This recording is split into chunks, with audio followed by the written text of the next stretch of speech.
ഭദ്രഭൂതരാകുന്ന ശിക്ഷയാണ്. ऐसे धोखेबाजियों को परमेश्वर नफरत करता है और ऐसे बात जो है नरक का लायक बनाते हैं. യേശു പറഞ്ഞ വാക്യം ഞാൻ വായിക്കാം. यीशु ने कहा हुआ वचन को मैं पढ़ूंगा. എന്നാൽ യജമാനൻ തന്റെ വീട്ടുകാർക്ക് തക്ക സമയത്ത് ഭക്ഷണം കൊടുക്കേണ്ടതിന് അവരുടെ മേലാക്കി വെച്ച വിശ്വസ്തനും ബുദ്ധിമാനുമായ ദാസൻ लेकिन अपने स्वामी ने अपने घर आने का लोगों के लिए खाना देने के लिए ठहराया हुआ अक्लमंद वो जो दास कौन है? യജമാനൻ വരുമ്പോൾ അങ്ങനെ ചെയ്ത് കാണുന്ന ദാസന്മാർ ഭാഗ്യവാന്മാർ. स्वामी आने का समय पर ऐसे करने वाला दास लोग मुबारक होंगे, धन्य होंगे. അവനവനെ തനിക്കുള്ള സകലത്തിന്റെ മേലും യജമാനനാക്കി വെക്കും. उसने उन दासों को उनका तमाम वस्तुओं के ऊपर अधिकारी ठहराएगा എന്ന് ഞാൻ നിങ്ങളോട് സത്യമായി പറയുന്നു.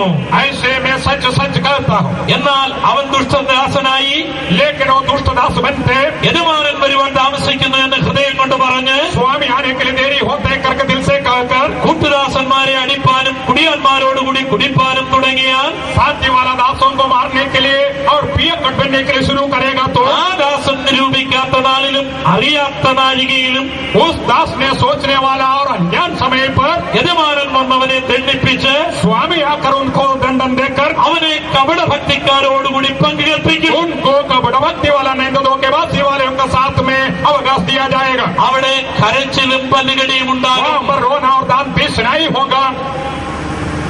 വളരെ ആഴമേറിയ ഒരു ചിന്തയാണ്. बड़ी गहरी विचार है. നരകത്തിൽ ആര് പോകും, സ്വർഗത്തിൽ ആര് പോകും എന്നുള്ള ചോദ്യം വളരെ പ്രസക്തമാണ്. कौन नरक में जाएगा और कौन स्वर्ग में जाएगा, जो सवाल एक बड़ी सवाल है. ദൈവമാക്കിയ യജമാനന്മാരായിരുന്ന ഇസ്രായേലിലെ പുരോഹിതന്മാരും ഭരണകർത്താക്കളും परमेश्वर ने ठहराया हुआ स्वामी लोग था, इस्राएली का स्वामी लोग और याजक लोग, महापुरोहित लोग. എന്നാൽ അവർ തന്റെ ഇടവകാംഗങ്ങൾക്ക് തക്ക സമയത്ത് ഭക്ഷണം കൊടുത്തില്ലെന്ന് മാത്രമല്ല, കൊടുക്കുവാൻ വന്ന യേശുവിനെയും ശിഷ്യന്മാരെയും അവർ ഉപദ്രവിക്കുകയാണ് ചെയ്തത്. लेकिन उन लोग अपने मंदिर लोगों को अच्छी खुराक नहीं दिया, बल्कि खुराक देने के लिए आया हुआ यीशु मसीह को भी उन लोग धारणा दिया, सजा दिया. ഇത് തന്നെ 13, 14, 15 നൂറ്റാണ്ടുകളിലെ ക്രൈസ്തവ നേതാക്കന്മാരും ചെയ്തിട്ടുണ്ട്. ये बात जो कि 13, 14, 15 सदी का मसीही नेता लोगों ने भी किया. തങ്ങളുടെ ഇടവക ജനങ്ങൾക്ക് തിരുവചനം കൊടുക്കേണ്ടതിന് പകരം അത് കൊടുക്കാതിരിക്കുകയും അത് കൊടുക്കുവാൻ തയ്യാറായ ബൈബിൾ പരിഭാഷപ്പെടുത്തിയ വിശുദ്ധന്മാരെ അഗ്നിക്കിരയാക്കി പീഡിപ്പിക്കുന്ന യജമാനന്മാർ ക്രൈസ്തവ സമാചരിത്രത്തിൽ ഉണ്ടായിരുന്നു. मंडली का लोगों को भजन से अच्छी खुराक देने बगैर वो अनुभव देने के लिए और बाइबल को अच्छी तरफ से विवर्तन करने वाला जो बहुत लोग उठा, उनको ताड़ना देकर उनको खूनी कराया. കാലങ്ങൾ കഴിഞ്ഞപ്പോൾ വേർപെട്ട സമൂഹങ്ങളിലും അത് കാണുവാൻ തുടങ്ങി. वक्त निकल जाने का समय पर जो अलगीदाई पाया हुआ मंडलियों में भी ऐसे अनुभव पाया गया. ഒരു പാസ്റ്റർ ഒരിക്കൽ വേദനയോട് എന്നോട് പറഞ്ഞു, एक पास मानने नहीं तो पास ने एक बार बड़ी दर्द के साथ मेरे से कहा, തന്റെ നേതാവിന് എന്നോട് വെറുപ്പായപ്പോൾ अपने चलाने वाले को उनसे नफरत होने में ഹൈറേഞ്ചിലെ പീരിമേട് എന്ന് പറയുന്ന സ്ഥലത്തേക്ക് എനിക്ക് ട്രാൻസ്ഫർ കൊടുത്തു. में पीरीमेड नामक जगह पर ट्रांसफर कराया. അവിടെ ആകെപ്പാടെ ഉണ്ടായിരുന്ന 2 വിശ്വാസികളായിരുന്നു. सिर्फ 2 विश्वासी लोग थे. ഹോൾ ഉണ്ടായിരുന്നില്ല, പാഴ്സണേജ് ഉണ്ടായിരുന്നില്ല. रहने के लिए हॉल नहीं था, रहने के लिए पार्सनेज नहीं था. തന്റെ ഭാര്യ പൂർണ്ണ ഗർഭിണിയായിരുന്നു. उनकी पत्नी जो कि गर्भवती थी. തന്റെ കുഞ്ഞുങ്ങൾ 2, 3 കുഞ്ഞുങ്ങൾ തനിക്കുണ്ടായിരുന്നു. 2 या 3 बच्चे थे. ഈ തണുപ്പത്ത് അവരവിടെ കിടന്നാൽ അവർക്ക് നല്ലൊരു കമ്പിളി വസ്ത്രം പോലും ഇല്ല എന്ന് ഈ നേതാവിന് അറിയാമായിരുന്നു. जमाने पर उन लोग वहाँ पर रहेगा तो ओढ़ने के लिए अच्छे कंबल भी नहीं है करके उनका नेता जानते थे. എങ്കിലും തന്റെ ഇഷ്ടങ്ങൾക്ക് നിൽക്കാതിരുന്നത് കൊണ്ട് താൻ പീരിമേട്ടിലേക്ക് ഈ മനുഷ്യനെ ട്രാൻസ്ഫർ ചെയ്ത കാര്യം കണ്ണുനീരോട് എന്നോട് പറഞ്ഞത് ഇന്ന് ഞാൻ ഓർക്കുന്നു. लेकिन उसकी इच्छा के अनुसार न ठहरने के कारण उस पासवान को उस पीरीमेड के इलाका के ओर भेजा हुआ हालत बड़े दुख के साथ मेरे से वर्णन किया. യജമാനന്മാർ ദുഷ്ടദാസന്മാരായി തീരുന്ന ചരിത്രം ലോകം മുഴുവൻ നമ്മൾ കാണുന്നു. स्वामी लोग जो कि दुष्ट दास बनने वाला इतिहास संसार पूरा हम देखते हैं. അവർ തങ്ങളുടെ അധികാരവും തങ്ങളുടെ കഴിവും ഉപയോഗിച്ച് തങ്ങൾക്ക് താഴെയുള്ളവരെ ഉപദ്രവിക്കുന്നത് ലോകം മുഴുവൻ നമ്മൾ കാണുന്നു, എല്ലാ തലങ്ങളിലും കാണുന്നു. उन्होंने अपने अधिकार और अपने अवकाश को लेते हुए उनका नीचे वाले लोगों को ताड़ना देने वाला, सजा देने वाला अनुभव सारे संसार में हम देखते हैं. കപടഭക്തിയുടെ ഒരു ലോകം എവിടെയും നമുക്ക് ദൃശ്യമാകുന്നു. जो धोखेबाजी का विश्वास और भक्ति का दुनिया सारे जगह पर देखते हैं. എന്നാൽ അങ്ങനെയുള്ളവർക്ക് വേണ്ടി ഒരു സെല്ലുണ്ട്. लेकिन ऐसियों के लिए एक सेल है. അത് കരച്ചിലും പല്ലുകടിയുമുള്ള സെല്ലാണ്. वो जो है रोना और दांत पीसने का कमरा അത് है। നരകത്തിലെ ഏറ്റവും പുറത്തുള്ള ഇരുട്ടാണ്. वो जो है नरक का सबसे बाहर के अंधेरे का स्थान है। അതേ സമയത്ത് ദൈവം ഏൽപ്പിച്ച ആ ശുശ്രൂഷയിൽ യജമാനന്റെ വീട്ടുകാർക്ക് കർത്താവ് ആഗ്രഹിക്കുന്ന വിശ്വസ്തയോട് കൊടുത്താൽ കർത്താവ് വരുമ്പോൾ അവരെ ഉയർത്തി തന്റെ പട്ടണങ്ങൾക്ക് അധികാരിയാക്കുന്നവനുമാണ് ഈ ന്യായാധിപൻ. लेकिन वही स्थान पर स्वामी ने ठहराया हुआ जगह पर अपने घराने के लोगों के लिए वक्त पर खुराक दिया जाएगा तो स्वामी आने में स्वामी का राज का तमाम वस्तु का अधिकारी ठहराने वाला एक अच्छा स्वामी है हमारा परमेश्वर। എത്രയോ ഭയാനകമാണ് നരകം. भयानक वास्तव वो बात है नरक। കൈയും കാലും കെട്ടി ഇരുന്ന ഒരു സെല്ലുണ്ട്. അവിടെ ആർക്കും നടക്കുവാൻ കഴിയുകയില്ല. दूसरे एक सेल नहीं तो कमरा है, वहां जो है लोगों का हाथ और पैर बांध कर डाला जाएगा, वहां जाने वालों को चलने का अवकाश नहीं। മറ്റെല്ലാ സെല്ലുകളിലും നടക്കുവാൻ കഴിയും, ഓടുവാൻ കഴിയും. പക്ഷെങ്കിൽ ഈ സെല്ലുകളിൽ ഓടുവാൻ കഴിയുകയില്ല. കൈകളും കാലുകളും ബന്ധിക്കപ്പെട്ടിരിക്കുകയാണ്. बाकी सारे सेल के अंदर चल सकते दौड़ सकते, लेकिन इस सेल के अंदर कोई दौड़ भी नहीं सकते, चल भी नहीं सकते। ഓർക്കുക, നരകത്തെ കുറിച്ച് ഏറ്റവും കൂടുതൽ പറഞ്ഞത് സ്നേഹത്തിന്റെ കർത്താവായ യേശുവാണ്. याद रखिए नरक के बारे में सबसे ज्यादा जो है प्यार की प्रभु यीशु ने बताया। ആ സെല്ലിനെ കുറിച്ച് യേശു പറയുന്നത് മത്തായി 22:11 മുതൽ 14 വരെയുള്ള വാക്യങ്ങളിൽ കാണാം. बारे में मत्ती का सुसमाचार 22 अध्याय का 11 से 14 तक लिखा है। അവിടെ ഇങ്ങനെ എഴുതിയിരിക്കുന്നു, वहां पर यूं लिखा है, രാജാവ് അകത്ത് വന്നപ്പോൾ കല്യാണ വസ്ത്രം ധരിക്കാത്ത ഒരു മനുഷ്യനെ അവിടെ കണ്ടു. राजा जब अंदर आया शादी का पोशाक नहीं पहना हुआ एक व्यक्ति को वहां देखा। സ്നേഹിത, दोस्त, കല്യാണ വസ്ത്രം കൂടാതെ നീ എങ്ങനെ അകത്ത് വന്നത് എങ്ങനെയെന്ന് ചോദിച്ചു. शादी का पोशाक पहन तुम कैसे अंदर आए हो? അപ്പോൾ അവന്റെ വാക്ക് മുട്ടിപ്പോയി. अब उनकी बात जो है रुक गया। രാജാവ് ശുശ്രൂഷക്കാരോട് राजा ने सेवकों से ഇവന്റെ കാലും കൈയും കെട്ടി ഏറ്റവും പുറത്തുള്ള ഇരുട്ടിലേക്ക് തള്ളുവീ. इसके पैर और हाथ बांधकर सबसे बाहर के अंदर हमें डालो। അവിടെ കരച്ചിലും പല്ലുകടിയും ഉണ്ടാകുമെന്ന് പറഞ്ഞു. वहां रोना और दांत पीसना होगा। വിളിക്കപ്പെട്ടവർ അനേകരെങ്കിലും തിരഞ്ഞെടുക്കപ്പെട്ടവർ ചുരുക്കം. बुलाए हुए बहुत सारे तो भी पर गुस्सा बहुत कम है। ഇതിന്റെ പശ്ചാത്തലം ഒരു രാജാവ് തന്റെ പുത്രന് കല്യാണ വിരുന്നിലേക്ക് എല്ലാവരെയും വിളിക്കുന്നു. വിളിച്ചവർ വരാതിരിക്കുന്നു.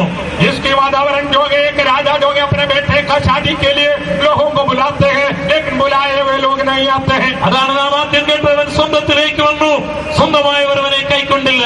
हमने पहले सुना वो अपनों की ओर आया, लेकिन अपनों ने उसको कबूल नहीं किया। എന്നാൽ രാജാവ് എല്ലാവരെയും ജാതി നോക്കാതെ മതം നോക്കാതെ എല്ലാവരെയും വിളിച്ചുകൊണ്ടുവരാൻ പറഞ്ഞു. लेकिन बाद में राजा ने आज्ञा दिया, जाति मजहब देखने बगैर सबको इकट्ठा करो। അത് അവർക്കൊരു വലിയ ചാൻസ് ആയിരുന്നു. वो उनके लिए एक अच्छी चांस था। എല്ലാവരും വന്ന് വിരുന്നശാല നിറഞ്ഞു. सब लोगों ने आकर खाने का भोजनशाला भर दिया। പക്ഷെ രാജാവിന്റെ സ്റ്റാൻഡേർഡ് നിലനിർത്തേണ്ടതിന് അവർക്ക് സൗജന്യമായി കല്യാണ വസ്ത്രം കൊടുക്കുന്നുണ്ടായിരുന്നു. लेकिन राजा अपना दर्जा को संभालने के लिए सारे के लिए शादी का पोशाक दिया जाता था। മിഡിൽ ഈസ്റ്റിൽ ഇന്നും ആ കൾച്ചറുണ്ട്. मिडिल ईस्ट में आज भी ऐसे वातावरण है। വിരുന്നിന് ക്ഷണിക്കുന്നവർ അവരുടെ നിലയനുസരിച്ചുള്ള വസ്ത്രം കൊടുക്കുമെന്ന് പറഞ്ഞാൽ അതൊരു പക്ഷേ ഒരു അംഗീകായിരിക്കും.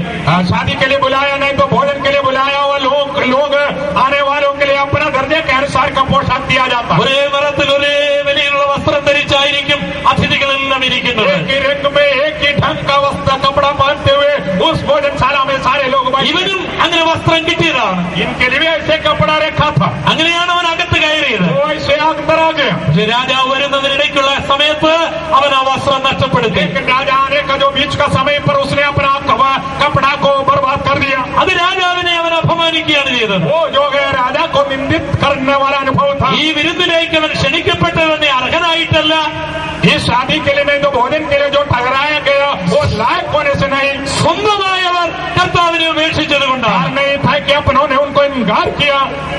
ഈ വസ്ത്രം അവന് സൗജന്യമായി കിട്ടിയതാണ്. कपड़ा जो है उनको दान से मिला है। ഏറ്റവും കുറഞ്ഞത് ഒന്ന് സൂക്ഷിക്കുവാനുള്ള കടമ അവനുണ്ടായിരുന്നു. कम से कम उस पोशाक को रिक्वायरी करने का काम उनके पास था। അതിന്റെ വില മനസ്സിലാക്കാതെ ആ വസ്ത്രം നഷ്ടപ്പെട്ടത് കൊണ്ട് അവന്റെ നിത്യത മുഴുവൻ നഷ്ടപ്പെടുകയാണ്. उसको कीमत को समझने बगैर उस पोशाक को बर्बाद करने के कारण उसकी अब्दियत जो है नष्ट होते हैं। ഇതിന്റെ അർത്ഥം ലവോദിക്യ സഭയിൽ നമുക്ക് കാണാം. വെളിപ്പാടിന്റെ 3:14 എഴുതിയിട്ടുണ്ട്. इसके बारे में लेवोदिक्या कलीसिया के बारे में लिखा है। प्रकाशित वाक्य 3 का വേദപുസ്തകത്തിൽ എഴുതിയിരിക്കുന്ന ദൈവസഭയായ ലവോദിക്യ സഭയിലെ അംഗങ്ങൾ परमेश्वर का मंडली जो लेवोदिक्या का अंग सदस्य കുരുടരാണ്, നഗ്നരാണ്, ദരിദ്രരാണ്, अंधे हैं, नंगे हैं, कंगाल हैं, പക്ഷേ അത് അവരറിയുന്നില്ല. लेकिन वो जानते नहीं. അവിടെ ആരാധനയുണ്ട്, അവിടെ പാട്ടുണ്ട്, അവിടെ പ്രസംഗമുണ്ട്, आराधना है, गाना है और प्रचार है. അവിടെ വിശ്വാസമുണ്ട്, അവിടെ പാരമ്പര്യമുണ്ട്. वहाँ विश्वास है और पीढ़ियां हैं. പക്ഷേ തങ്ങൾ നഗ്നരാണെന്നും തങ്ങൾക്ക് ലഭിച്ച വസ്ത്രം നഷ്ടപ്പെട്ടതെന്നും അവരറിഞ്ഞിട്ടില്ല. लेकिन वो नंगे हैं और जो मिला हुआ कपड़ा उनको नष्ट हो गए करके नहीं जानते. വെളിപ്പാട് 3:14 കർത്താവ് പറയാണ്, നീ നഗ്നനാണ്. प्रकाशित वाक्य 3:14 वचन में प्रभु कहते कि तू नंगा है. വെളിപ്പാട് 16:15 കർത്താവ് പറയുന്നു, प्रकाशित वाक्य 16:14 में कहते हैं, ഞാൻ കള്ളനെ പോലെ വരും, തന്റെ രക്ഷ കാണുമാറ് നഗ്നനായി നടക്കാതിരിക്കുവാൻ തന്റെ ഉടുപ്പ് സൂക്ഷിച്ചും ജാഗരിച്ചും കൊള്ളുന്നവൻ ഭാഗ്യവാൻ. मैं चोर का नाई आएगा, अपना नंगापन ना दिखने का मानद अपने पोशाक को संभालने वाला, जागरण देखने वाला व्यक्ति धन्य है. ക്ഷണിക്കപ്പെട്ട സഭയോട് പറയുകയാണ്, വസ്ത്രം ലഭിച്ച സഭയോട് പറയുകയാണ്, വിരുന്നുശാലയിൽ ഇരിക്കുന്ന സഭയോട് പറയുകയാണ്, നീ നിനയാത്ത നാളിൽ ഞാൻ വരും. बुलाए हुए लोग मंडली से और कपड़ा मिला हुआ मंडली से, जो तैयारी में रहने वाला मंडलियों से प्रभु कहते कि तू ना सोचने वाला समय पर मैं आऊंगा. ആകയാൽ ഞാൻ നൽകിയ വസ്ത്രം നീ സൂക്ഷിച്ചുകൊള്ളണം, ജാഗ്രതയോട് സൂക്ഷിച്ചുകൊള്ളണം. इसलिए जो पोशाक मैंने तुझे दिया उसको बड़ी जागरण के साथ तू संभालना है. ഇല്ലാത്ത പക്ഷം അതെന്നെ അപമാനിക്കുന്നതായിരിക്കും. ഈ അപമാനത്തിന് ശിക്ഷ നിന്റെ കാലും കൈയും ബന്ധിച്ച് ഏറ്റവും പുറത്തുള്ള ഇരുട്ടിലേക്ക് തള്ളുവാൻ കഴിയുന്ന ഒരു കുറ്റകൃത്യമാണത്. ऐसे नहीं तो तू मुझे निंदा करने का मानंद होगा. इसी कारण तेरा हाथ और पैर बांधकर सबसे बाहर के अंधेरा में डाला जाए. ആദമിന് ദൈവം അനുഗ്രഹിക്കപ്പെട്ടൊരു വസ്ത്രം കൊടുത്തിരുന്നു. हमको परमेश्वर ने आशीष से भरा हुआ एक पोशाक दिया था. എന്നാൽ അവൻ പാപം ചെയ്തപ്പോൾ ആ വസ്ത്രം അവന് നഷ്ടപ്പെട്ടു. लेकिन आदम ने जब पाप किया उसको वस्त्र उनको नष्ट हो गया. ദൈവമേതൻ തോട്ടത്തിലേക്ക് ഇറങ്ങി വന്നപ്പോൾ പഴയതുപോലെ ദൈവത്തിന്റെ അടുക്കൽ ചെല്ലുവാൻ കഴിയാതെ അവൻ ഓടുകയാണ്. അവൻ പറയുകയാണ്, ഞാൻ നഗ്നനാണെന്ന്. परमेश्वर जब वो वाटिका में आया, पुराना समय का मानंद आदम आने बगैर वो परमेश्वर से दूर होने के लिए दौड़ रहा था. का कपड़ा नष्ट हो गया. ഇതുപോലെ സഹോദര സഹോദരി, യേശുവിന്റെ വരവിൽ നിനക്ക് സംഭവിക്കാതിരിപ്പാൻ കർത്താവ് നൽകിയ വസ്ത്രം ജാഗ്രതയോട് സൂക്ഷിച്ചു കൊള്ളുക.